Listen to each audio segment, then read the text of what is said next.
the level of wrestling today, the level of athlete and their ability to tell a story when allowed is better than it's ever been in the history of the business.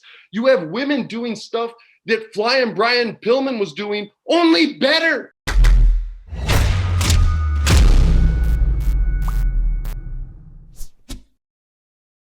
All right, man, we are doing this. FPJ, CVV. Do people actually call you FPJ? My wife did and changed my whole nickname. Until then, most people called me FJP because my middle name was James or is James. And when Sarah met me, she only knew me as Freddie Prinze Jr. and she called me FPJ, and it just stuck. So she hung that on me. So yeah, it's totally. But legit. It'd be FJPJ, which doesn't flow. No, does that mean you called Sarah SMG? No, because I grew up playing Call of Duty, and that's the submachine gun. So I just call her Sarah. Where in Los Angeles are you? We're in like the Brentwood area, basically. Okay. I'm in Studio City, so not too far away from you. Yeah, I grew up down there. Thank you for taking the time to do this. It's my pleasure, man. It's my pleasure. I got a little extra time today. We were supposed to do it yesterday, and I didn't press send on a stupid message, and I'm so sorry. No, it actually worked out well. I live in an apartment building here, and right as we were about to do the interview, they came in to like replace sprinklers, and they were making a lot of noise. I'm like, yeah, that wouldn't have worked out. But you've been pretty busy. You've been filming Punky Brewster, which I think for a lot of people who are around my age are going to be like, Punky Brewster's back? Well, that's what I thought. I was done. Like, I wasn't acting anymore. I just wanted to write stuff and do my game channel. And I was literally writing season 4 of WWE's Up, Up, Down, Down's rollout, their D&D game. I did their season 3. And so I was doing a Wild West for them this time, which would be D&D, but in the Wild West. They'll go through a portal. And I grew up watching Quantum Leap, sorry. And my buddy called me, this actor that I'd worked with before, and he said, hey, they're remaking Punky Brewster, and they really like you to play the dad. And I was like, nah, man, I'm not trying to act right now. And he was like, dude, it's a recurring. He's like, and it shoots in LA. And he was like, just read it. It's good. You'll love Soleil. I've known it's Brian Austin Green was the one telling me this. Oh, he goes, wow, yeah. He goes, I do it, but I booked a job and I can't. And I was like, oh, all right, I'll read it. And so I didn't read it for like 2 days because I was writing stupid Dungeons and Dragons stuff. That's more important to me. And he called me again and he was like, you jerk. I told him you were going to read it and you didn't. He's like, read the script. I was like, oh my God, I'm so sorry. So we hung up and I read the script and I laughed like 5 or 6 times in a 22-page script.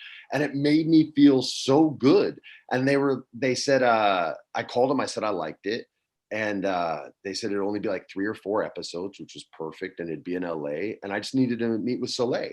And so I got to meet with Soleil, the original Punky Brewster. Yeah. And we were on the Universal lot and we were eating In-N-Out burgers under the clock tower from Back to the Future. Oh my gosh. And we're just talking about the show and seeing if we dig, like if we click, right? And this girl comes up who works at Universal. She looks like a host, right? And this is pre-COVID. And she says, I'm so sorry, you guys. There's about to be a wedding proposal here at the clock tower. I don't want to ask you to, and Soleil and I both jump up and we're like, oh my God, don't apologize. We're gone. So we run over to this little alcove. And if they ever open the tour again, you'll see it. If you're facing the clock tower to the left, there's like the stairs that go nowhere. So we sit on the stairs and just continue talking. And all of a sudden that same host comes up with the girl she's going to propose to. And we're both like, oh my God. And the tram car pulls up as she gets on one knee and it's playing the Back to the Future theme music. Oh, no. Wow. And the whole tram car starts clapping and they're like, yay, she said yes. She said yes. And I kind of looked at Soleil and I was like, yeah, let's do this show. And what a magical moment. It just felt great. So I did the pilot and the kids are real, real special. And a couple of them have enough experience that you're not just seeing their talent, you're seeing them apply skill to their talent. And I just remember having this awesome experience. And at the end of the pilot, they said, hey man, we loved you. Would you be a series regular? And it just felt, I've been in this business long enough to know when something feels good, you ride that wave. You're going to get waves that suck, but it's the wave you're on. You can either bail out or ride it in and paddle out again. And this was a great wave. And I recognized it at 44. Yeah. And I was like, yeah, man. I didn't even tell my agent. I was like, dude, I'll do it every episode if you want. I'll be here. And they called my agent, and he called me the next day, or my manager rather. And he was like, "What, are you a series regular now?" I was like, "Yeah, man, let's just make it work." And I really loved working there. And so we did it. It's on Peacock. And we finished our whole first season right before they shut LA down again. And none of us got it. We were healthy and smart, and we wore our masks, and we got through it. And I had an absolute blast, man. And I think the thing about being a series regular is it's like a Monday to Friday job, which is really cool. It is, and a sitcom is a favorable schedule, but I'm a full-time father, man. You know what I mean? So it was important to me to be home. And once I had kids, I really took a step back and started pursuing other things. I mean, I worked for WWE. You know what I mean? Like, I did all kinds of weirdo stuff, and was just really done with the business. I always was wary of it because of the tragedy of my father in this business before me. For those of you who don't know, look him up. It was Freddie Prinze. He did way too many drugs in the 70s, got way too famous, way too quick, and he died. So, I've always kind of had like that Heisman stiff arm out towards the business, so to speak. But once I felt I accomplished my goals, it was easy to walk away. And that was literally like, I think 2 weeks later, I went to WrestleMania, met with someone who worked at WWE, and they're like, "Yo, you need to work here." I was like, "Okay." And I took the job. You could have had that Heisman stiff arm up for your entire life. I mean, you grew up in Albuquerque. You were the furthest thing away from Hollywood. Yeah, man. What made you start to go down that path? This story is beautiful to me, but when people hear it, they always go, but it doesn't suck. It's actually good. So my grandfather never liked my dad. He always told my mom, he's going to fool around on you. He's not going to be reliable. By the way, everything my grandfather said was true. Okay. Like, my dad was fooling around with Pam Grier, with Rachel Ward, with the mom from Growing Pains, Joanna Kearns back in the day. That era. Like, he was running around, and he hurt my mom real bad. And my grandfather never got over it. And when I was 16 years old, he had cancer, and it was to the point where we put him on hospice care, meaning you can bring him home because he doesn't have much time left and he should pass with his family, right? So his name was Ben, toughest dude I know. He looked like Popeye the Sailor Man, not joking, just like Robin Williams dressed up as Popeye in the movie. And he had anchor tattoos from being in the Navy on the USS Nevada, which was like the only ship that escaped Pearl Harbor. He was an engineer. He worked in the engine room. He said, I never saw the war, but I heard every bomb drop. That's what he told me when I was like 12. So he's in his hospice bed, his death bed. I know that's morbid, but sure. He's a beautiful man. Lived a long life. He was in his 80s. And my granny said, "Hey, your papa," that's what I called him. She said, "Your papa wants to talk to you." And we knew this was like the last couple of days. So I go in there, and he takes my hand, and he was always so friggin' strong. Like, I never beat him in arm wrestling, never saw him lose in arm wrestling. And his grip wasn't as strong. And so right away I was just 15, 16 and emotional and a little scared. And he says, "Did you clean your room today?" And I said, "Yeah." And he goes, "I'm so proud of you."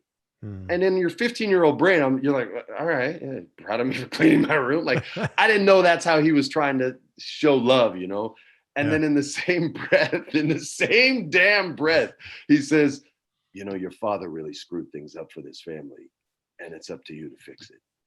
And he died an hour later. So he just dropped this albatross necklace around my neck and said, "Sail away." And so as soon as I graduated high school, the day I don't even think I went to my graduation. I think it was the day I was done with school. LA was closer than New York. I moved back to LA, which is the city I was born in, and moved into one of my godfather's apartments in Burbank. And started the journey, man. Well, not only, did you have the legacy, you had your father's name, which you could also, have to try to live up to.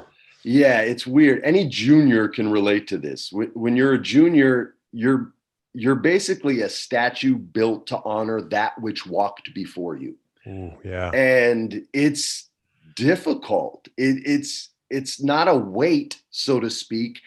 It's a prison, but you're not in a cell, you're in a hallway that never ends, and you've already gone too far to ever go back. and there's no doors on the wall. So you can't take these like side exits. So a lot of people turn to other things to sort of find an escape, unhealthy things, drugs, alcohol, stuff like that. Or in my case, my godfather, fortunately, I've lived a blessed life, man. My father charmed a lot of people who, when he died, they weren't going to let that happen to me. So one of those men was Bob Wall.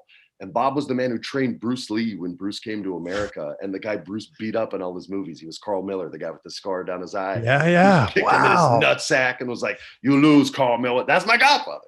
Wow. So I turned to martial arts. And that's what really was my escape, was getting to spar. He introduced me to jiu-jitsu in 1989, I think it was, with Jean-Jacques Machado. And I thought I was a hot shit little junior wrestler. And he just clowned me in 2 seconds, had me on his shoulders and spinning me around going, "Which window? Which window?" Like he's going to throw me out. And I was just hooked.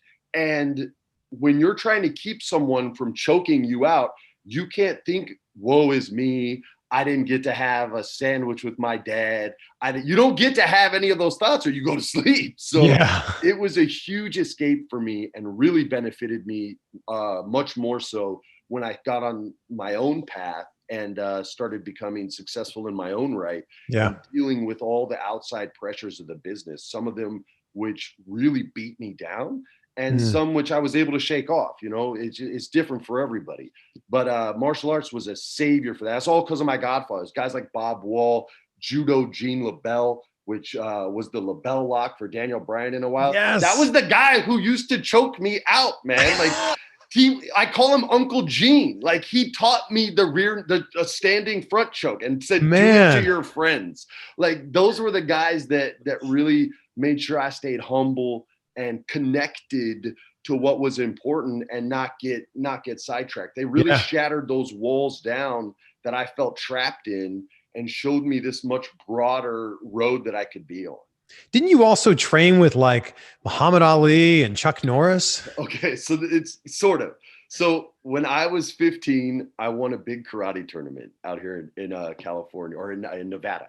And I thought I was hot stuff. And my godfather said, he goes, "Oh yeah, so you think you're pretty good."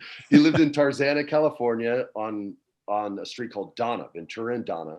They don't live there anymore. And 2 houses down was Chuck. And these guys were just frat boys. Like they were old men that would go to the UCLA bars, start fights with linebackers, win, and then go home. Okay. Like that's what these guys used to do. So I go over to Chuck's, and I had known Chuck since I was born, basically. He was at my first birthday party, and my godfather let me smash my face in the cake as he was like, "Nah, you should do that." My mom's like, "No, don't let him." He's like, "No, he's a boy. Let him be a boy." And so I go over there, and I won the tournament because I was a good boxer. And Taekwondo guys back then had no hands. They were all kicks. And as long as you stepped inside, it was a wrap. So I had a great jab, and I'm a southpaw, but I would fight orthodox. So my left hand was a really clean jab. And I'm popping that jab out there with Chuck Norris, okay? Just pop, pop, pop, thinking I'm hot stuff, right? And he doesn't, like, his whole thing was he never sparred hard. He would always let guys win. And then when he'd go to tournaments, he would turn it on, right? And no one ever understood, like, "Man, I'm beating this guy's ass in class and he's killing everybody in these tournaments." So that's just his style. So he threw one wheel kick. And this is the man who taught me how to throw a wheel kick. And my jab's out like this. And he hit me in the rib and he broke my rib. Oh. And I dropped. I didn't know it was broken. I just knew I was hurt. Sure. I dropped to the ground. And they're all laughing at me like, "Ah, you knocked the wind out of him." And I'm like, "Oh, no." I think I was crying probably. And Chuck felt terrible when he realized I was really hurt. And so my godfather picks me up, walks me back to his house where I was staying at the time. And my godmother, her name's Lillian. She's like 5'2".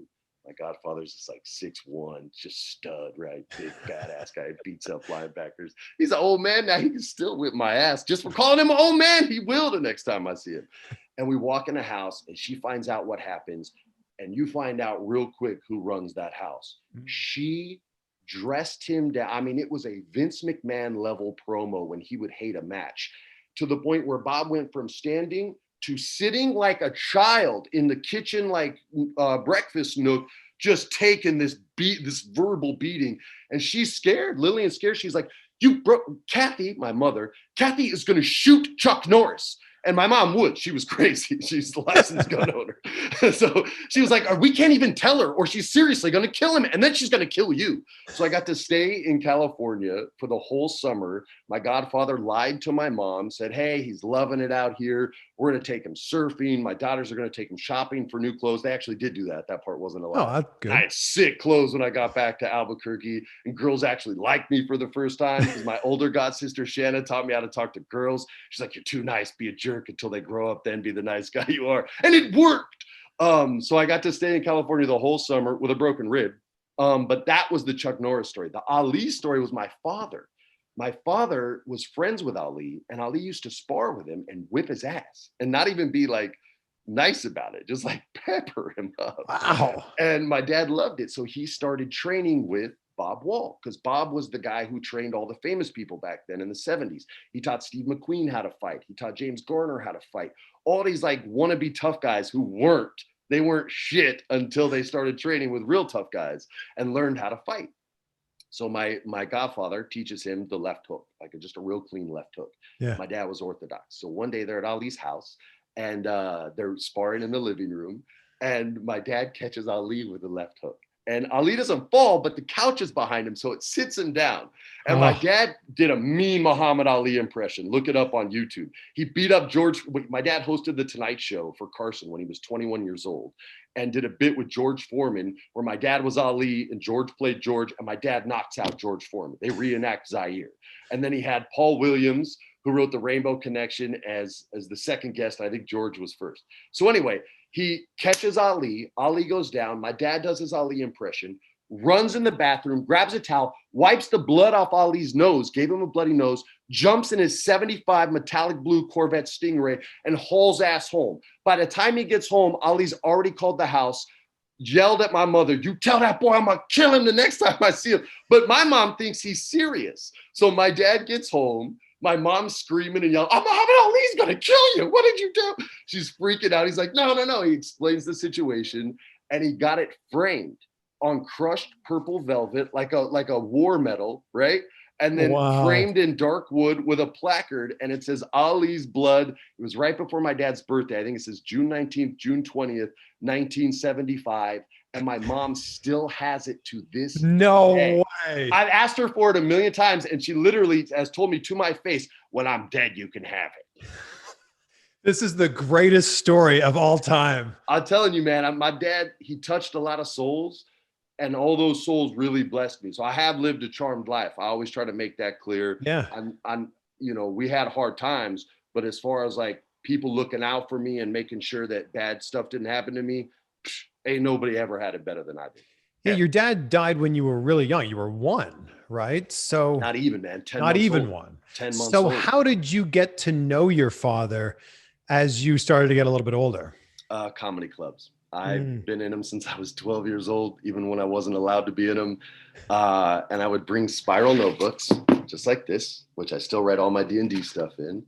You can even, this is a Sea of Thieves one that I'm getting ready to do. Look at that. But I would go and I would write down as fast as I could all the comics, jokes. I'm a 6th grader, mind you. Every summer break, every winter break that I could get out here, I wouldn't. Even when I was 18 and moved out, I would go almost every night. And I would write down the joke, and then I would write down on a level of 1 to 5 how loud the audience laughed. And I would learn. And a lot of these comics, when they would get off stage, would tell me stories about my dad. And comics do not hold back. I remember old school legends like Bobby Slayton, this old like New York comic. And he'd be like, oh, your father was such a piece of crap. Anytime there was a girl I'd put like 2-3 hours of talking to, he'd just walk up and steal it from me. Fuck him. He was a funny guy, though. He was a funny guy. And then like walk away. I'm 12. Okay, I'm 12 and hearing this stuff. Richard Pryor was the same. Richard Pryor discovered my dad. He discovered my father and got him his manager. They had the same manager who I call Uncle Ron to this day. And Richard was in love with Pam Grier. So when Pam fell in love with my dad, Richard lost it. He just lost it. And he made my Uncle Ron pick. He was like, you got to pick. And he picked my dad, which was a mistake, but he picked my dad. And Richard was super pissed. So when I first met Richard, he was already pretty sick. And he held my hand in a similar way my grandpa did. And he said, boy, your father was a motherfucker. but he was a funny motherfucker. And I loved him with all my heart. And I started crying. We're in the Mitzi's Comedy Store and he was going to perform. And I'm like, how is this guy going to perform? They wheeled him up on stage. He's in a damn wheelchair and they adjust the mic for him. And it's so tense in there because nobody wants to see a hero fail. You don't want to see Joe Namath stumble. You don't want to see people who you don't want to see Mike Tyson get knocked out. If you know what I mean? You don't want to see a legend fail. Yeah. And so it's so tense in there and his voice was weak. And he says, I was at a multiple sclerosis function with Annette Funicello. And the whole crowd's just like, oh no. And then he says, I don't know how vulgar I can be on your. Yeah, whatever. It's the internet. Okay. He says, so he says, I was at an MS function with Annette Funicello. And she sucked my dick. And he, all of a sudden, this like fire lit in his eyes and they went from sleepy to wide open. And he did this 4 minutes on a blowjob from Mickey Mouse Club girl. And as it ended, his energy kind of faded and his helper came up and he said, well, I guess that's all the time I get now. And they wheeled him off stage and I went up, I gave him a big hug and he said, I love you. And then, and they took him away. That was the only time I ever saw and met him, man. But yeah, a lot of this is all just because of my father and people's guilt, which is unnecessary. They shouldn't feel guilty. He made his own choices. Sure. But their guilt has forced them to be more than generous with me over the last 44 years of my life. Still to this day, man. I've even given some of those spiral notebooks that I wrote the jokes in to the comics who did it years later. I gave one to Chris Titus. I was like, yo, these are jokes you wrote in 1992. And these are the responses from the audience. Wow. And he was like, are you kidding me? Why were you even allowed in there? I was like, dude, my dad gave Bud his startup money for that club in 1975. Wow. Do you think that you'd be the man that you are now if your father wasn't the man that he was? No, I think I'd be a screw up. I'd probably be like most successful guys' fathers who don't have to be anything but their father's son, and don't have to make their own bones. And it doesn't matter if they fail because they know there's a net underneath them. It's a lot scarier. People always go, if you don't take a chance, you won't make anything happen. Well, that was pre-internet when people shamed you for failure instead of saying, yo, man, just try again, dude. The richest people in the world failed more than they succeeded. Right. So, you know, I was real blessed in that regard. That sounds weird, but because of his mistakes and the failures he made, they were painful, brutal lessons, but lessons just the same. Sure. And I had a lot of great men in my life to be role models for me and show me what a man is all about and how a man's supposed to behave and more importantly, how one's not. So, you know, I want for a father, but I don't want for anything. Does that make sense? Of course that makes sense. I feel like this has made you an incredible father because of the fact that you didn't have a father growing up. Yeah. That was always the most important. That's why I said it was easy to walk away from the business. Like once my kids were born, that was it. Like I just want to hang with my kids. I want to be with my kids. You know, I write a lot of like RPG stories and stuff. And my daughter just started doing it. Like she's starting to do what her daddy does. Wow. Rocky's starting to take, you know, his boxing and martial arts a little more seriously because he sees his dad out back working hard. And so now I'm not asking him. He just comes out, he goes, Dad, can I box with you? And he's 8, you know what I mean? So he's got that 8-year-old voice, which I'll be so sad. And his name's Rocky. Of course he's going to be a boxer. I know. What can I do, man? Look, I'm such a mark for, I love Sylvester Stallone. He's like my hero. Oh, it's so good. So when you walked away from acting, did you and Sarah have a conversation of like, I'm just going to walk away, you keep doing this, or we're both going to walk away? Like what that conversation like? She knew before we ever even dated. I've always been real upfront and honest and open about my feelings for this business, the people in it, the people that you're forced to deal with and have to if you want to be successful. Some of the sacrifices necessary to achieve what you want are just sacrifices I was never willing to make, man. Like it's just not. I just was wired different. I was wired by a bunch of old school karate guy meatheads, you know, that love their wives, but they didn't take any BS. And in this business, you have to be able to put up with BS. you have to be able to put up with small talk and chit chat. And I just can't, like, I can't even do it for 30 seconds, Chris. I'm not even joking. I'll literally be like, okay, so let's get to the point here. And it offends people. So I'm just like, I'm not going to change. I'm 44 years old. Like, those days are done, man. You can change the little things about your personality, but once you get to that one part, that's it. You either put the toilet seat down or you don't, you know, like, it is what it is. So if you grew up going to comedy clubs, your father is a comedic legend, how did you not go down that path? No. Are you crazy, dude? Are you crazy? But look, you got the chops. You're hilarious. Brother, there's funny, and then there's like stand-up comics. Like my dad, and you can ask people like Jerry Seinfeld, ask George Carlin back in the, well, you can't now, but you know, these were men, ask Richard.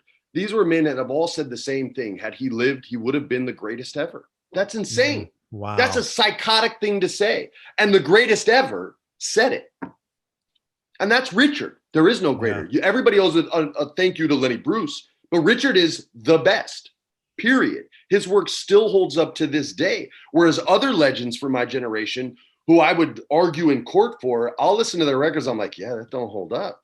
You know what I'm saying? So, but Richard was the one. So, you know, there's no way that I'm going to put my feet on the same boards that he put his on. Like I almost said no to Saturday Night Live when I had to host that for a Miramax movie I did. Lorne and that piece of shit Harvey were friends. And so he was like, hey, you got to put Freddie on SNL to promote this movie. And I was like, yo, you should have asked me. No, I'm not doing that. And they were like, no, you got to do this. It's coming out against, I don't know what it was coming out against, but like, we need the push. We need the push. So I went and did SNL, and I couldn't tell you a single thing that happened. Like I have no memory. Like I legit had to just turn on a switch, go on autopilot, and not be there because everything about it felt wrong. Like I don't know, man. It's a difficult thing to verbalize. It was more just this numb kind of, I was in Hawaii when I was there. I'm not even joking. Like I was on vacation in Hawaii the entire week I was in. Maybe your dad filled in for you on that. I've never even watched it. If it was funny, it was him. If it sucked, it was me. I think it's crazy to think that Neil Patrick Harris and you went to the same high school. Yo, he's the reason I went into drama class. No way. I'm not even joking, man. And I whipped a guy's ass one time for trying to talk trash on Neil my senior year in high school. What? So it was La Cueva High School. And I'm not going to say the guy's name because social media, he'll get shamed. But I was a freshman or sophomore and Neil was a senior and already hyper successful. And he came back to the school on elective day to where kids get to like observe demonstrations of the electives so they can choose what electives they want to take. Do you want to take art, Spanish, drama? Right. And I went into the drama classroom because everyone was like, oh, Neil's here. And I went in and he did this impression of Dudley Moore from Arthur that was so on point. Like I literally, and I love impressions, right? Like my mom let me spend a summer with Charles Fleischer, okay? Because she wanted me to get to know my father. He's a crazy stand-up comic, borderline genius insanity, and the voice of Roger Rabbit. And he got me really into voices at a young age. So I got good at it quickly. And I saw Neil do this like staggering, he's like, don't tell him we're having a party. And he's just doing this great thing. And I was like, yo, I think I can do that. And I joined drama that year and I worked so hard, man. Mrs. Sullivan, shout out. I love you. God bless you. I loved it so much. And it was because of him. And 2 years later, I come to LA. I'm in a hotel waiting to go to an audition. And we're sitting in the lobby and he's sitting right next to me. And I look over and we didn't know each other in high school. And I tell him, I go, hey man, oh my God, you're the reason I'm sitting here. Right. And it like blew him away. It's like, oh my God, look where I was. And we started talking and getting along. Wow. And then we became friendly after that. We don't have each other's phone numbers or anything like that. But anytime we see each other, it's all love and all friendship. But yeah, he's the reason why. And 2 years later, my senior year, this guy was trying to talk shit and he caught a left hook. He went to sleep and your boy had to go home for 3 days suspension. Man. You know, you're a lot of things to a lot of different people, depending on which movie that they resonate with, you know, the most, they relate to the most. For me, I played baseball growing up. So No you know where I'm way. going with this. Really?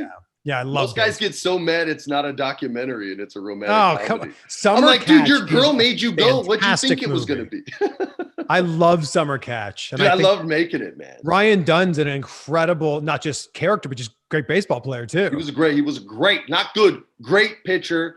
His mental wasn't great though. His mental was well, we below. see that at the end of the movie. Well, at least I smirked. Yo, so that day, this is so humiliating. All right, so I'm not even going to preface it with I hadn't pitched in 8 weeks because it wouldn't have mattered if I pitched every day and was on steroids. So we go to the old Synergy Field, which is no longer there. It's where the Cincinnati Reds used to play baseball. And they tell me, yo, you're going to get to pitch to Griffey. We're going to do this like final thing. He's going to take you deep. I'm like, that's amazing. Yeah. So he shows up. His dad shows up too. They're both there and it's on a game day. So we're just going to shoot it and then get out of there and they have a night game, right? So I meet Junior.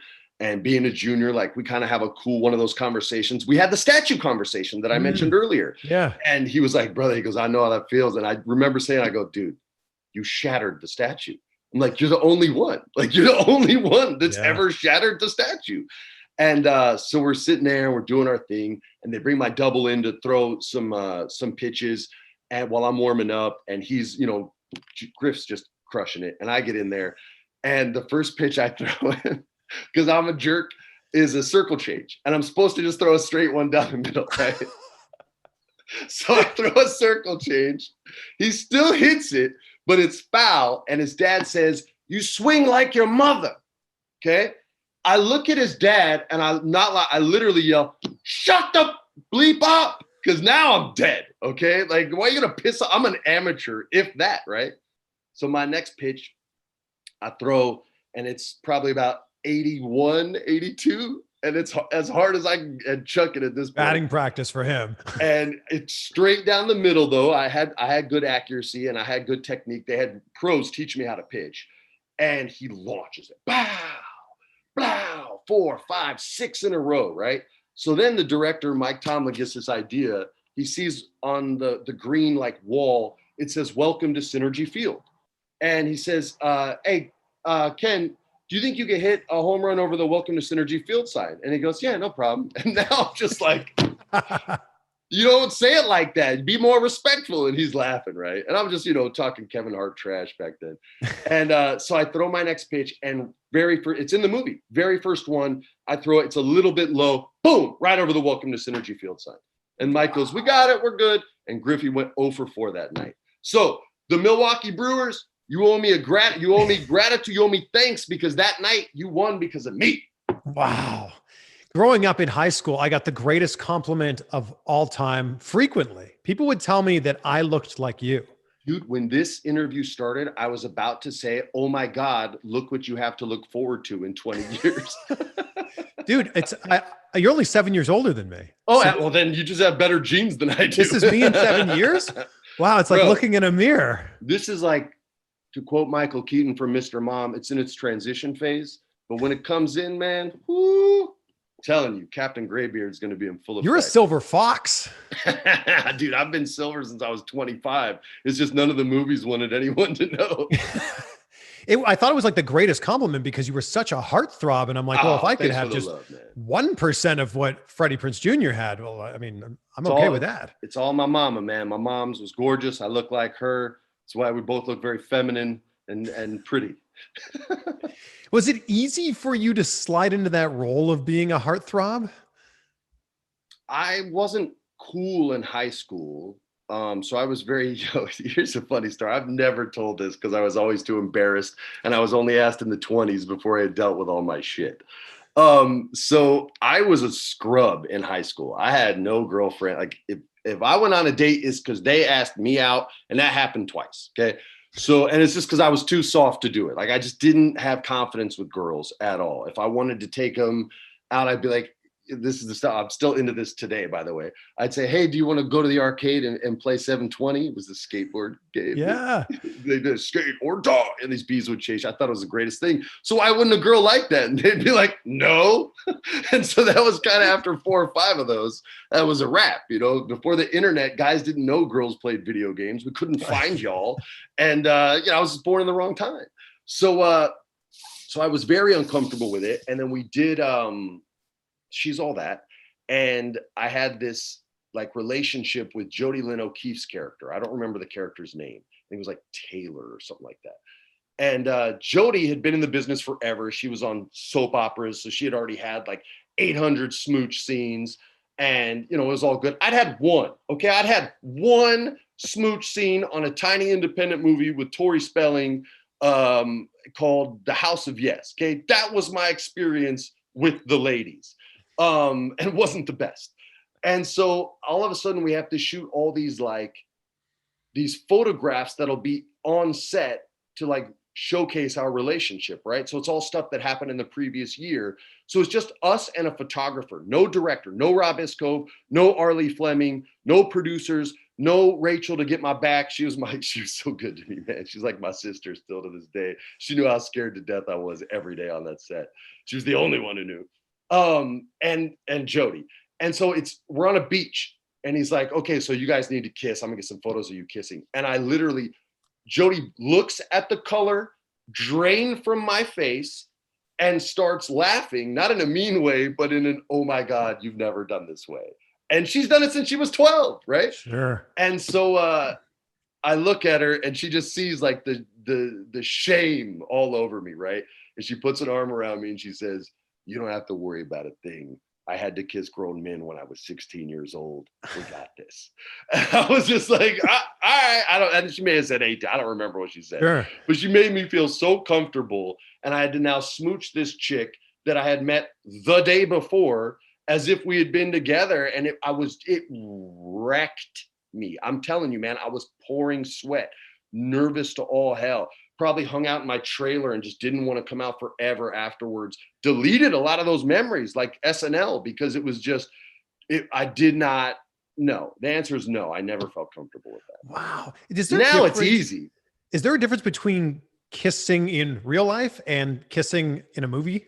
Like, is there a difference? You don't always like the person you're kissing. Well, sure. But like, is there like, do you have to like do more or less tongue, more or less lip? I know, is there anything different? It depends. I mean, I'm more robotic about it than most. I try to establish what's going to happen before we shoot so that the director knows where my hands are going to be. The actress knows where my hands are going to be. And then I know what you're going to do as well. Yeah. And I thought that was normal.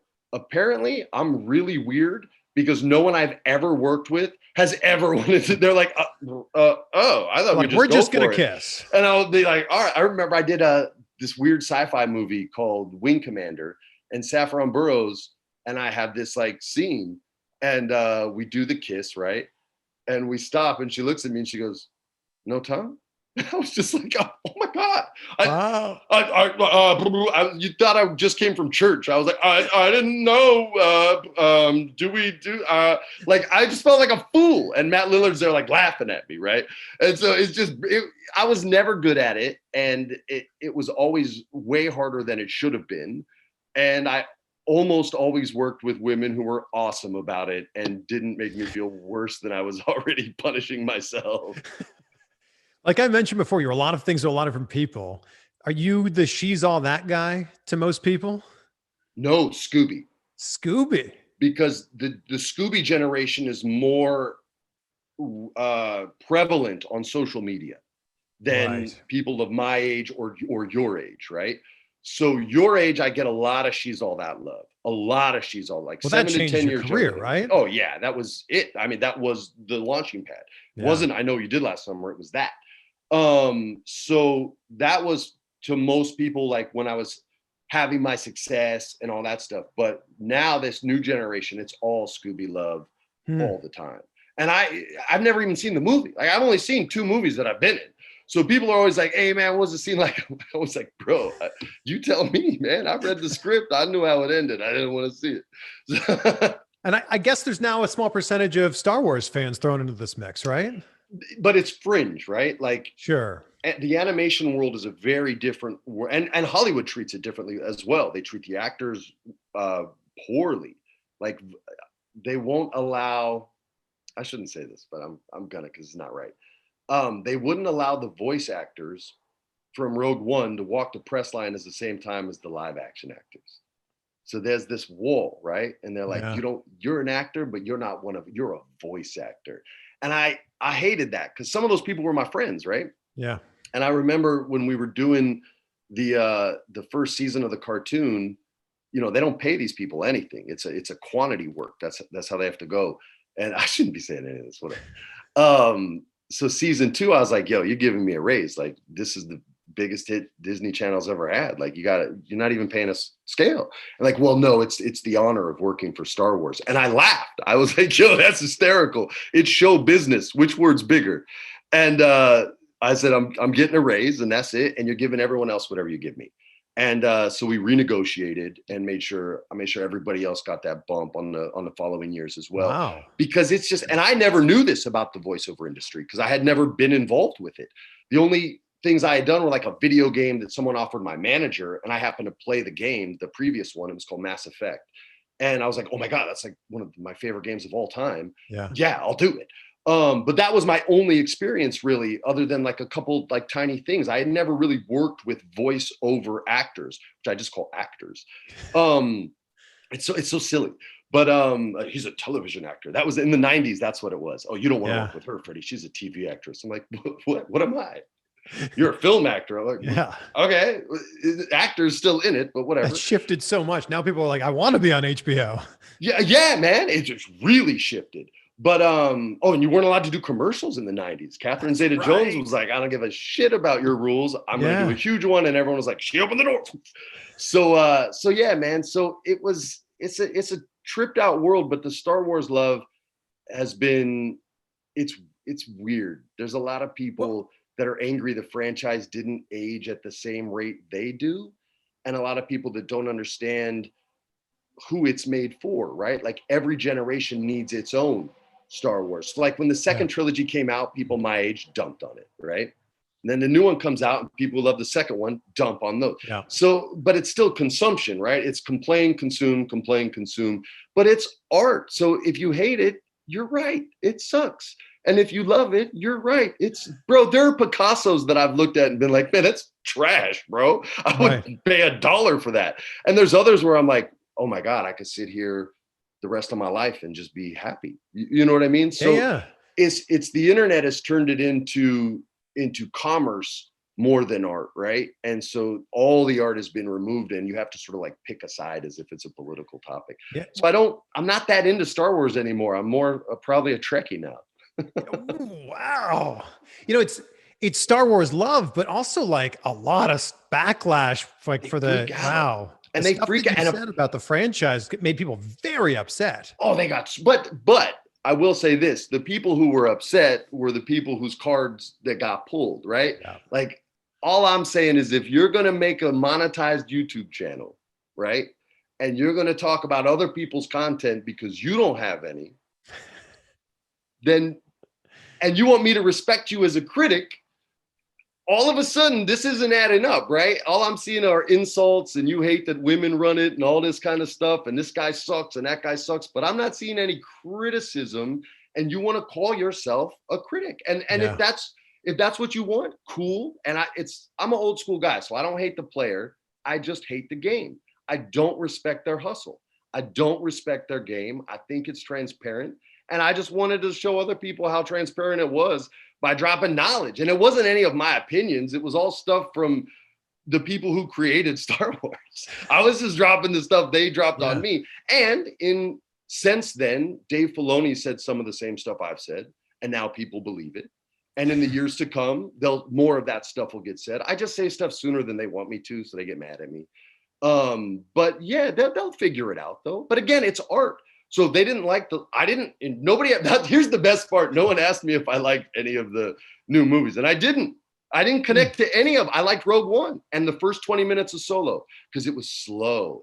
Yes. They didn't show you anything. But you can't make movies like that today. You need everything in that first act. So it's, for me, an old school guy, I don't binge television shows. I like to wait a week. You know what I mean? Like, I like to discuss it with my friends as opposed to having a 12-hour session. I can't do that. There was a movie called They Shoot Horses, Don't They? Marathon dancing, where people would dance to death to make money during the Depression. Video game streamers do marathons. I can't do marathon anything. Like I like to take my time with stuff. But yeah, I didn't click with any of the new ones. My kids did. So it's a great movie. For me, it wasn't. Who cares? There seems to be a lot of parallels in what you're saying to the wrestling world. A lot of parallels to people, because think of how many people in 2021 are going, man, used to be better back then. And then everybody from the Attitude Era is going, man, used to be better back in the Hogan days. And I hated the Attitude Era. I thought it was, I'm the only guy my age that I thought it was. You are. I thought it was comical. I thought it was goofy. It looked like all those talk show host TV shows where everyone just fights over like Richard Bay and Jerry Springer and all that crap. By the way, those shows killed the after school special.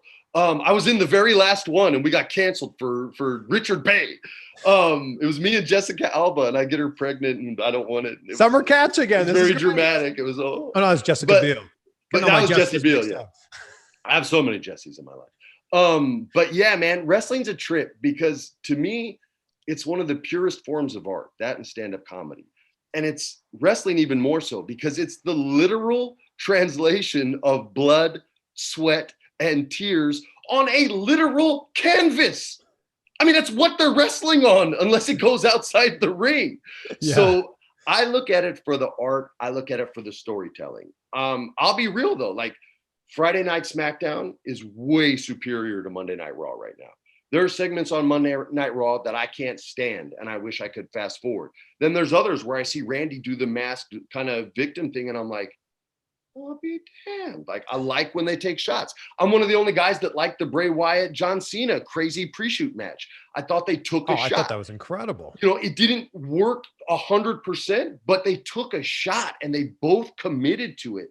And that's the most important thing in wrestling is if the wrestler's not able to commit to the idea or the gimmick, it won't work. And one of the frustrations I think fans have is the forcing upon these young talent gimmicks and ideas that they can't commit to because they don't have the experience, but they're too afraid to say no because if they do, they won't get called up. And that's just a cold business fact. I mean, it existed when I was there and it exists more now. I think they pull people up too soon. I think there's other people that should be pulled up that they never do. I don't like what they do with any of the Japanese talent. I can critique it all day, but there's still so much. The level of wrestling today, the level of athlete and their ability to tell a story when allowed is better than it's ever been in the history of the business. You have women doing stuff that Flying Brian Pillman was doing, only better. Like it's insane. And there's more than just WWE now. And you have access to wrestling globally through the internet. And you can find these people. Trust me, WWE is trying to find them. Like, I'm thinking about starting a wrestling federation for crying out loud. I mean, I go to indie shows and I go to Brian Kendrick's pro wrestling shows before COVID happened.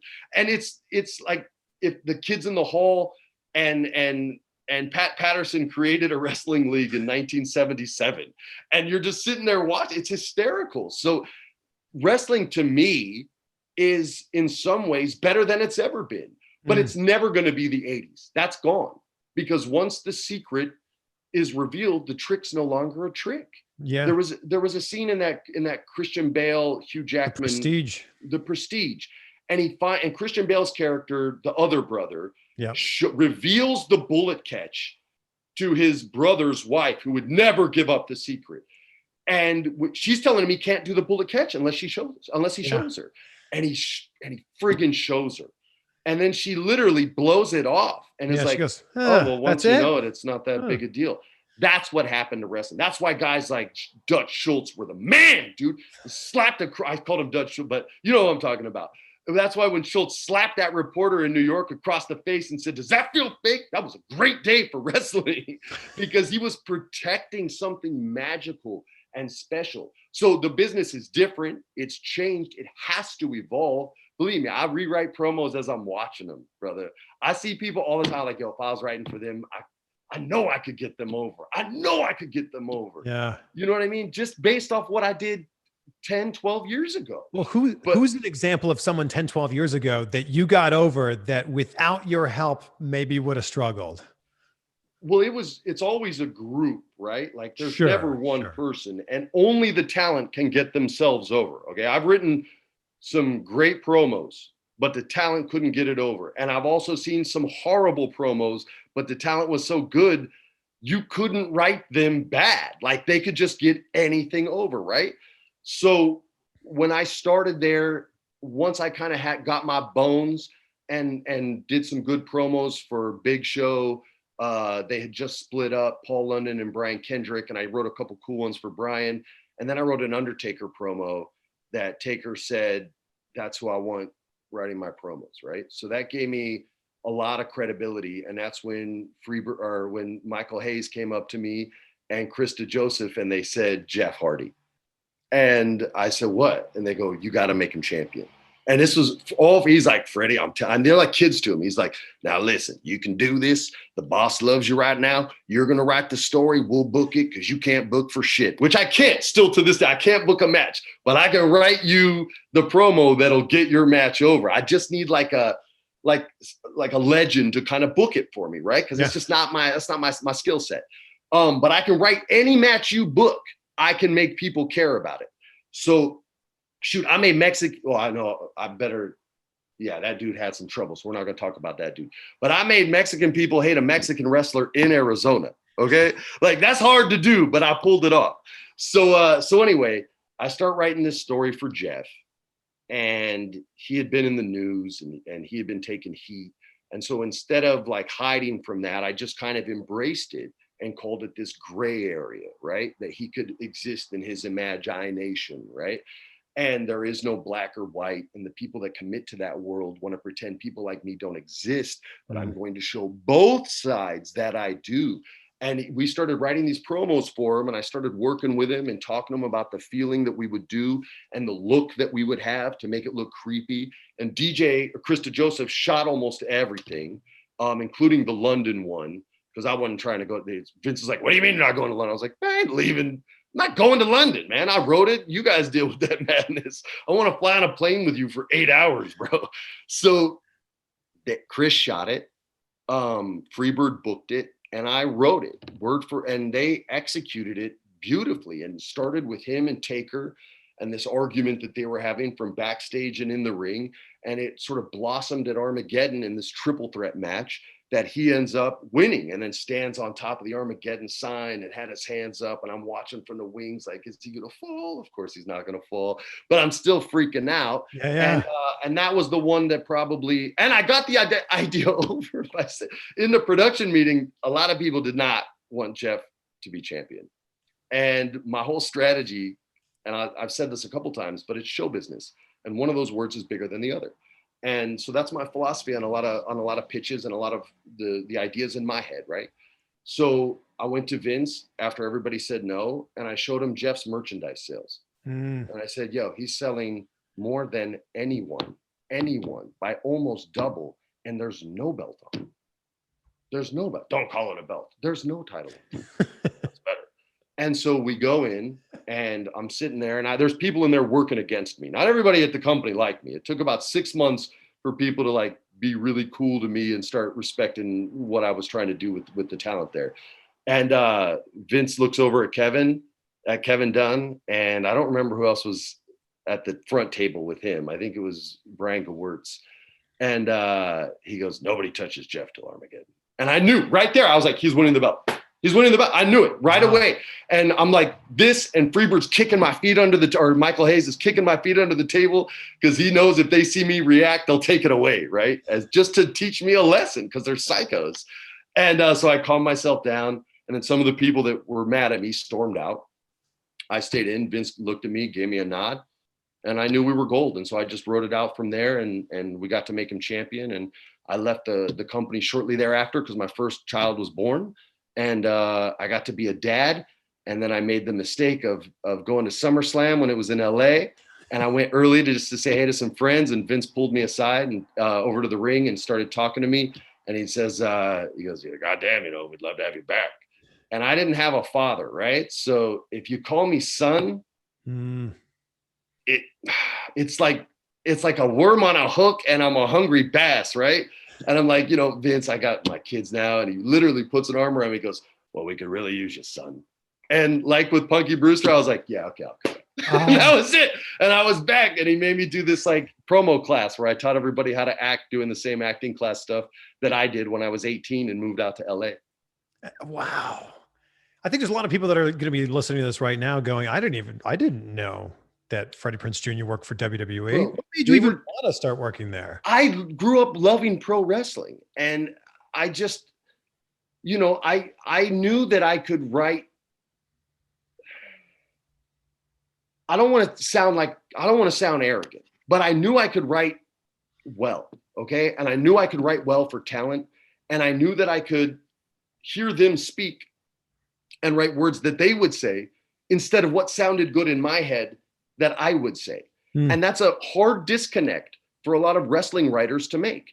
And it's a step that television writers have to be able to make. Screenwriters have to be able to make. If all your characters sound like one writer wrote them, you failed. You failed. If the wrestler you're writing for sounds like you failed.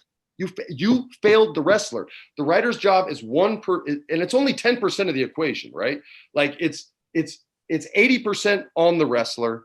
It's 15% booking, and it's 5% writing, right? Like I've seen horrible promos get over because the talent's so money, right? But I get sidetracked a lot when I talk wrestling because I really do care about it. But I knew that if I just sat with them, here's the best example. MVP was who's now holding Raw together by himself, basically, him and Alexa Bliss. So he was doing a promo against Jeff. They had a match coming up. And he was writing a promo with Krista Joseph. Chris won't mind me saying this. And it wasn't working. Like they were both trying to figure it out. They had 100 notes from Vince that screwed them all up, and 100 other notes from other people. It's just too many cooks in the kitchen, right? And I'm kind of sitting in the cut, just kind of like spying on him, right? And MVP hated me, did not want to speak to me, right? More than Cena. Cena didn't like me to the very end, right? And he was like, hey, that was a really good promo. And I just no-sold it. I was like, yeah, whatever. But MVP hated me, and he was a legit dude, right? So I'm hesitant to go up because I already know like his feelings about me, but I already knew how to fix the promo. Like I had already written it in my head. I heard what the problem was, and I just knew. And so I was like, screw it, I'm going over. If I get in a fight, I get in a fight. If I get beat up, I get beat up. I've been beat up before. So I go over there and I say, hey guys, I know I'm interrupting. I think I got this. And I just acted it out. I freestyled it right there, right? And he looks at me, and his look went from like, I'm going to kill you to, hold up, wait, say that last part again? Because that's what he says to me.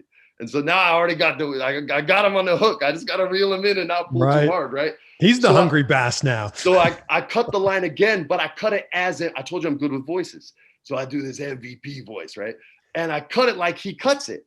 And I go, you could take that as a line reading, or you could take it as, inspiration, make it yours. I go, but I really think that'll help you. And he goes out and he cuts the promo and he kills it. I mean, kills it. And Vince went from not looking at him that highly in just a moment to all of a sudden going, wow, this guy's sick on the mic. This is the guy that I originally signed. I forgot he could do this. And I started, getting a little bit of love from the guys after. I didn't tell Vince I wrote it. I said that him and DJ did it. And that got me some love from DJ and from him. That business is all about knowing when to pass credit and knowing when to not let people take your credit, right? Yeah. So if it's a small thing, it's always like, nah, man, it's them. And if it's a big thing and people are trying to screw it up, that's when you got to step in and go, Vince, when I conceptualized this alone in the first place, the idea that you liked, this is what we discussed. And we're getting sidetracked now because you're letting other people's opinions on this wrestler get involved with the creative process. And sometimes I would win that argument.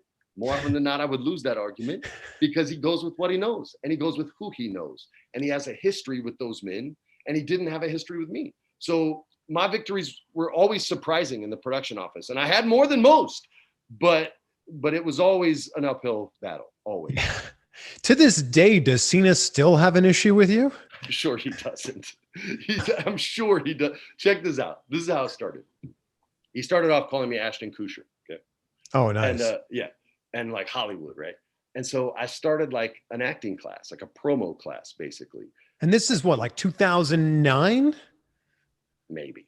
Okay. I'm sure it's on the internet somewhere. Um, so I'm there, and I have about the class started, and we had like 2 people, and by the time we left, I had like 80% of the roster. Okay, we literally have to take up the top floor of stadiums because I'd have like 40, 50 people in a room all trying to get time. Right, it got hard. So we're in there, and I would basically bring them scenes from movies that I knew they had liked. I'd say, hey, what are some of your favorite films? And then I would bring them a scene, a 2-person scene, right, where they could act with another person, and I would show them how the actors in that movie broke it down based on my experience, right, how I Yeah. think they broke it down. And I would then give them monologues from movies I knew they loved. So it would be easier for them to remember. And they would have a guide, like a great actor, sort of like giving them this guideline as far as, what works. And then they can steal from that actor, make it their own. Or in some cases, if they didn't have the acting chops, I would tell them, just steal it. Who cares? Like Razor Ramon is Tony Montana. It doesn't matter. Like, you just got to own it. You have to believe in it, right? So we're doing this scene. I think it was Edge's tag team, Cardona and Zach, yeah. Zack Ryder and Zack Ryder and what did they name his tag? You know who I'm talking about? Yeah, of course. The action figure dudes. I love those guys. Yeah, Kurt Hawkins. Kurt Hawkins, thank you. So they're doing a scene from the first Bad Boys movie, right? And John walks in and totally like interrupts the class and just sandbags the whole thing, right? And I stand up and I go, hey man, let me talk to you outside. Now, I'm not getting fired. I can say anything I want to this guy. The only person that can fire me is Vince, all right? And he's already empowered me enough that I know that. So we walk outside. I go, dude, what are you doing, man? And these are his words, not mine. He goes, well, maybe, I'm a Neanderthal, but you either have it or you don't. And I go, brother, you have it. So you don't need to be here. But someone has to show these other people how to do it. And if you're not gonna, then who is? Mm. And he didn't say anything to me, and he just walked away, right? And I went back inside, and everybody was like, dude, we thought you guys were going to fight. I'm like, shut up. We're not going to fight. We're trying to help you guys.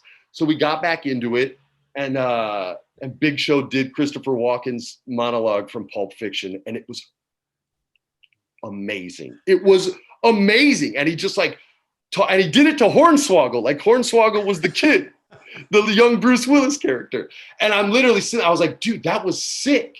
And I wrote a promo for him the next week where he had to describe this whole new match they were doing. And it was like 3 pages long, and he storms in. And he's like, did you write this fucking War and Peace? And I was like, dude, you did such a good job, man. I'll break it down with you. We'll trim it up. We'll bust it out. And we did. And he did a great job with it.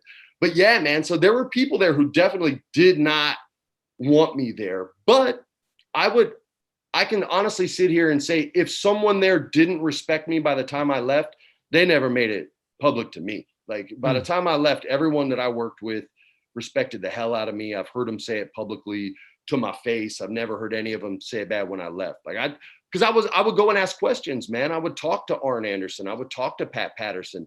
I would talk to Dean Malenko. I would talk to these guys because I can't book. And that would be my first look. I don't know how to book a match, but I can write you anything. Yeah. You just kind of help me out with this. And they get mad. I only asked 99 questions instead of 100 because wouldn't anybody else ask him shit? Because a lot of the writers there were frustrated. And they were just like, let's just get through it. He's going to rewrite the whole show anyway, so F it. And my thing was like, there's a reason my promos are getting on and yours aren't, because he knows you're waiting for him to rewrite you and you don't argue when he does. And I'd be in there with him for 20 minutes. He'd be yelling at me. I'd be yelling back, Yeah. But if you believe in an idea, you got to fight for that idea. And beyond that, your sole function is to not get yourself over, get the talent over. And if you have a promo that can do it, it's your responsibility. Well, I'm not trying to say what the laws should be, but for me, it was my responsibility to fight for that promo and that talent. I didn't always win. And it sucks having to go to a wrestler and go, it's dead. I had to do that with Hurricane Helms. Shane won't mind that I said this, but I had this whole return of the return of his character basically. And we had all this film noir, comic book flash animation that was going to reintroduce him, and it got killed. And I had to be the one to tell him. And that sucks. And I get why writers don't want to do it, but then don't take the job because it's a hard job, man. The wrestling business was the hardest job I ever had. And we started this conversation by me telling you, I knew I could basically write better than everyone they had there, which I'm not trying to say I was a better writer than because they had two good writers there who I really respected when I worked there, two of them, but that was it. That was it. Like they would write. Did working in wrestling make you not like wrestling as much? Because that's a pretty common thing with people who leave the business. So I didn't watch the product for about 7 months when I left because I hated knowing careers were going to change based on what happened in a match. Does that make sense? Yeah. Someone would give a bad match, and when I'd be in Gorilla with Vince, that would be the end of that person's career. Like the storyline you had for them, gone. Everything gone because of a blown spot or a promo had a mistake, and it was just gone because they were looking for a reason. The term they would use is called dead money. They'd say it's dead money. Stop thinking about it. I got told that multiple times. I didn't care what anybody said. I didn't need the job. So I just never quit and just kept ragging on him until he yielded just a little bit. You know, it's a lot easier to be brave when you have a suit of armor, right? And my armor was, so you understand. There were a lot of people there who needed the job and I didn't necessarily need the job. So it was a lot easier for me to stand up for myself. Yeah. I just know that, like, for as much as we love wrestling, once you peek behind the curtain, it's kind of like the Wizard of Oz. Yeah. You go, oh. It hurt me for about 7 months. I couldn't really enjoy it. But I watch it now. My kids are what gave it back to me. Oh, okay. My daughter watches it. When you're working on a movie or when you're working on a television show, it's a very cohesive unit. Everybody's working together for the greater good of the show. Sometimes. Right. Sometimes. But in wrestling, everyone's working for the greater good of themselves. But that's the job description. So that shouldn't be put on the wrestlers, right? Like they have to. It's when that philosophy that you just said is wrapped around everyone else in the company. And it is. And you're right. And the people that call them out on that are correct. That's the problem. That's the problem. I mean, it was a speed bump that I hit every single week when I worked there. And I was on the jet with Vince for every episode. I made every live show. I just didn't go overseas. That was it. And it would drive him nuts. But I was there all the time. I witnessed this stuff happen all the time. I saw people's careers get made and destroyed on a whim. I would fight sometimes and Vince would laugh. He would, there was I don't know. Can I tell it? I'll tell it. All right. Okay. So, this is going to be tricky. I got to cloud some of it or people figure out. Okay. So there was somebody who worked there when I worked there. This is tough. And they took charge of another division within the company, one that Vince didn't care as much about. And I noticed that the product they were purchasing were simply old products that this person had done and then simply put a different name attached to the product. So it was basically selling his own stuff to the company. And I knew what their budget was, and it was a lot. So we'll just throw out a number, $20 million, okay? Sure. And we're on the tarmac, and I said, Vince, this guy is just giving you stuff that it's already been rejected and it's $5 million a pop. But that's $20 million, man. And he looks me dead in the face and he goes, Freddie, it's $20 million. Get on the fucking plane. And I literally was like, can I have his job, please? Can I have a bunch of scripts that sunk. Like, come on, man. What are you talking about? But his mind is wrestling all the time. His way to fix the problem is 80s Reaganomics, money. That's fixed every problem the company's ever had. So when you present a creative solution to a problem, it's a much harder boulder to roll up the hill, and you start to feel like Sisyphus. And it's not just that it's going to roll down. His story was he was cursed to roll it up, even though he knew it was going to roll all the way back down. And that's what you deal with as a writer in that company. And that's why it breaks so many of them, and they won't fight because it's just this treadmill of doom. But it's still my favorite job I've ever had, man. I swear to God. Whether you love him or you hate him, Vince McMahon is a genius. I love him.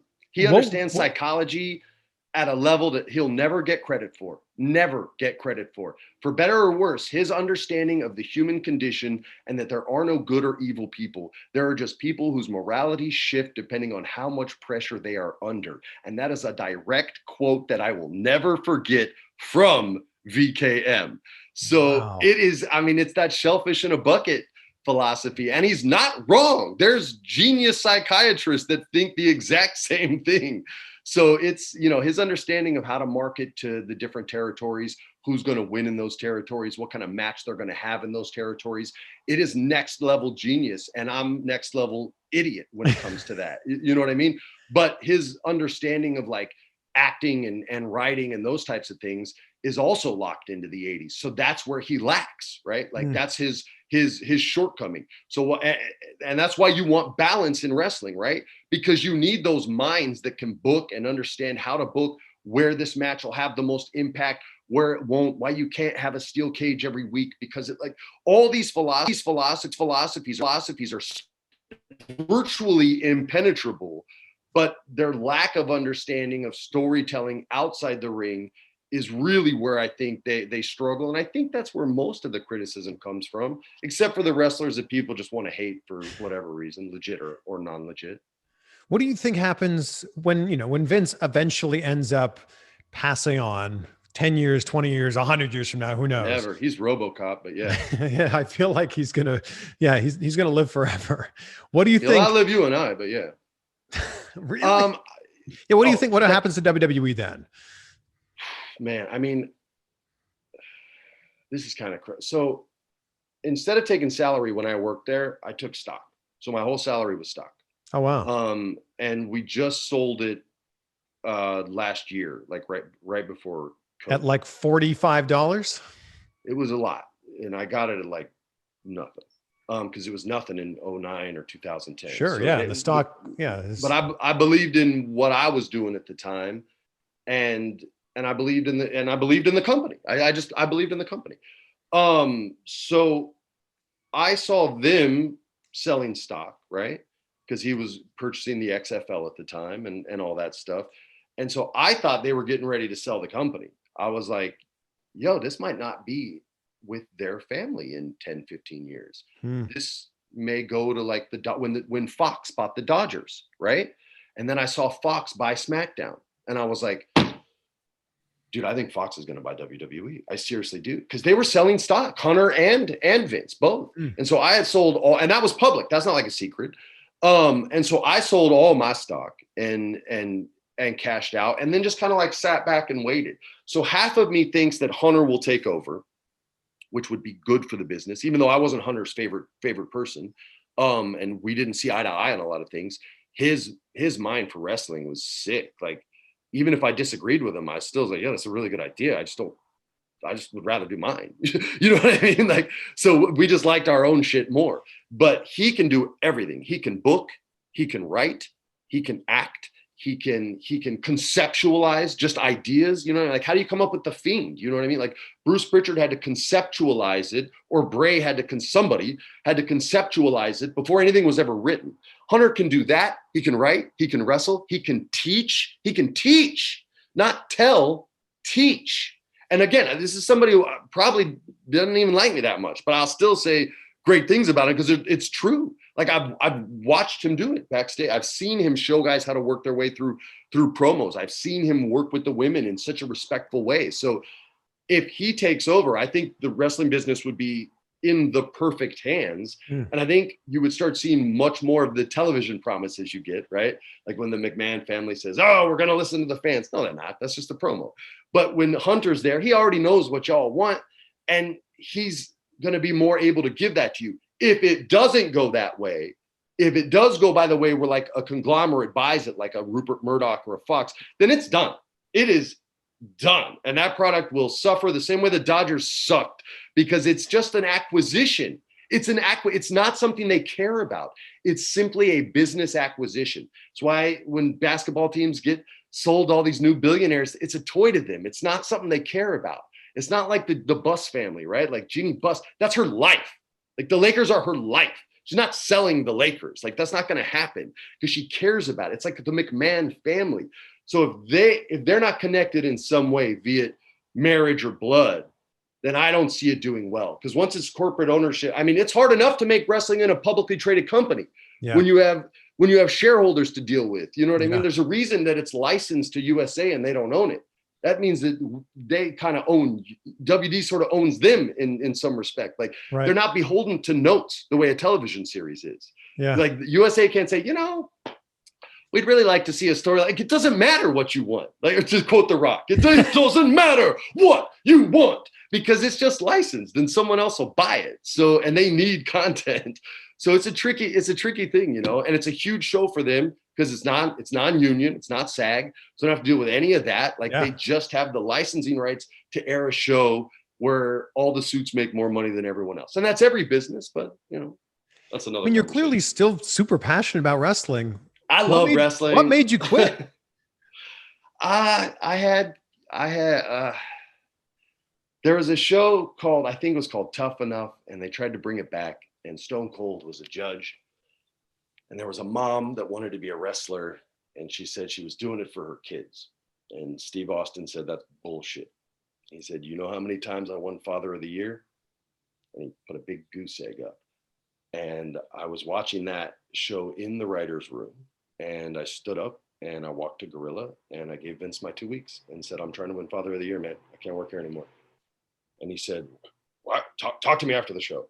And I talked to Stephanie after the show. He got in the limo and was flying back to Stanford, and I was flying back to LA.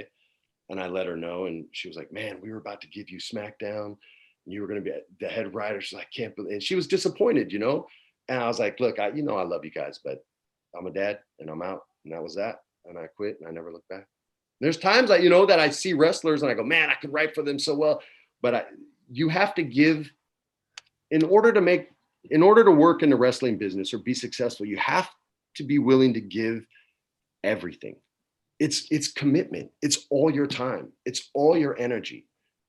I mean, I've written a couple sneaky things for friends that have gotten on, you know what I mean? So over the last few years, and I just say, hey, tell them you wrote it, and, get yourself over and do your thing. And I've seen it on TV and been like, oh, well, I kind of screwed it up, but yeah, okay. I see what they're trying to do here, but it wouldn't have ever been as good as if I had written it and I was in Stanford taking the train up like I did every day from New York and taking that train back every day home. I mean, 5 days a week. I took the train from Manhattan to Stamford, Connecticut, there and back. And on that train, I would just put on headphones and I would write wrestling. Well, and I would get home and I would write wrestling. I would wake up, I would write wrestling. The difference between you and some of the other people who work behind the scenes there is you don't need the money. But that's why your I could wife be brave. Are fine. Other people, it's a job for them. Yeah. And they have to protect themselves. And that's why they can't. So it's not just on them. You know what I mean? Like it is, but I just want people to have an understanding as to why they don't shout as loud as the people on the internet shout. Because the people on the internet don't have to take care of their kids with a check that comes from WWE. Yeah. And these people do. So when you get told no, you go, okay, yeah. And that was one of the reasons that Stephanie told me I should work for her dad. She's like, you'll say no, but you'll have an answer. Yeah. You'll say this sucks, but you'll have a fix and you won't be scared to do it. And she was right.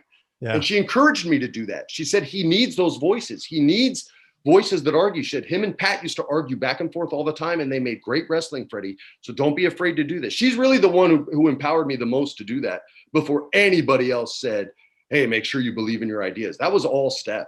Because I probably would have shown him uber respect, which I did, but uber, like where it's too much respect, right? Right. And Steph got me hot to that. She's like, no, don't do that. Be yourself, be real, talk to him the way you talk to me, and I think you'll do well. And she was dead on.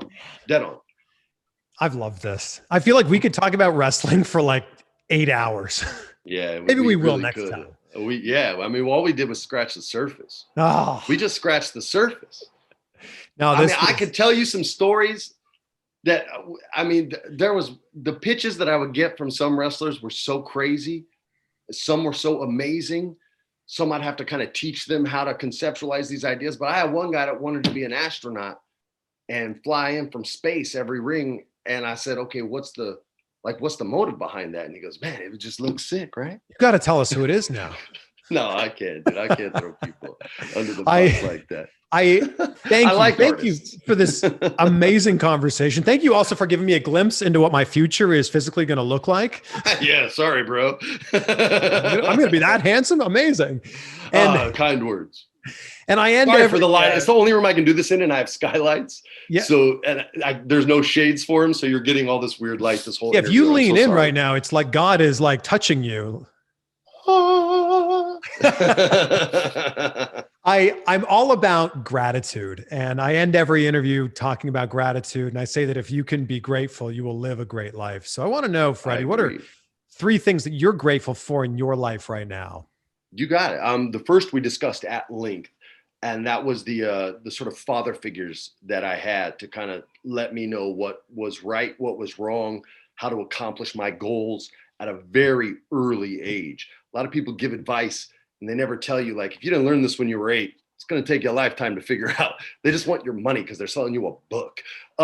So I had men that really cared about me and looked out for me. So I had mentioned their names earlier. My uncle, I call him Uncle Bob. He's my godfather, Bob Wall. Always been grateful for him. Always been grateful for my Uncle Jimmy, who I was named after. That's the James in my name. He was a Vietnam vet. He was the man who taught me how to treat women, how to treat them with respect. His sister was my mother. So you damn well know that I did that. And this one time, man, my mom had this boyfriend and homeboy hit me. I was 13 years old, closed fist, punched me in the face. And my Uncle Jim, he's a Vietnam vet, black belt, no joke kind of guy.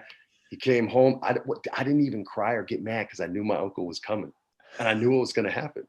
My Uncle Jim comes. I told my Uncle James, I go to school that day, Eisenhower Middle School. This was the 7th grade in Albuquerque, New Mexico. Rode my bike home. My Uncle Jimmy is there on the front porch. Come with me in the garage. My mom's at work. Okay. Go in the garage. Son of a bitch is duct taped to a chair, already has the shit kicked out of him. And my uncle goes, either you hit him or I'm going to hit him again. I was 12. I was too scared to hit a grown man. He goes, all right, but you still got to watch. Boom! Cracks him one more time. Homeboy drops down, takes me back inside the house. When my mom comes home, she asks, I'm not going to say his name. She asks where, we'll say Joe, where's Joe? And my Uncle Jimmy says, you broke up. He comes back here again. We're all gone. Wow. I was just like, dude. So he taught me about respect and things like that also. And then the third thing that I'm most grateful for is my children. They breathed a lot of life into me. My whole life, never getting to have a father. It was all about becoming one day. I always, when I was a 6th grader, I was sleeping over at my buddy Chris Sandoval's house, and I woke up and it was late. It was probably like 11 o'clock at night, and he wasn't in the room. And that must have been what woke me up. I heard some noise, and I walked into the kitchen, and him and his dad were in there, and they were eating milk and cookies. And they didn't see me. I was in the hallway. It's dark, right? They just had a little light on in the kitchen. And I had never been like genuinely jealous of a friend in my life. I got jealous like any other kid did. He got that toy, I wanted that. But this was like someone I knew and loved. And I was like angry and jealous. I was 12 and just discovered what, testosterone is as you start to hit puberty, right? And so real emotional. And I went back in his room. I started crying. And I made him call my mom to pick me up to take me home. She didn't get there till like 11:45 and drove me home. She was super mad. And then she saw what I was so upset about. And I said, I'm going to cry. I just want to have milk and cookies with my dad one day. And I remember the look on my mom's face. That's why I'm getting upset, because it just broke her heart, right? Broke her heart.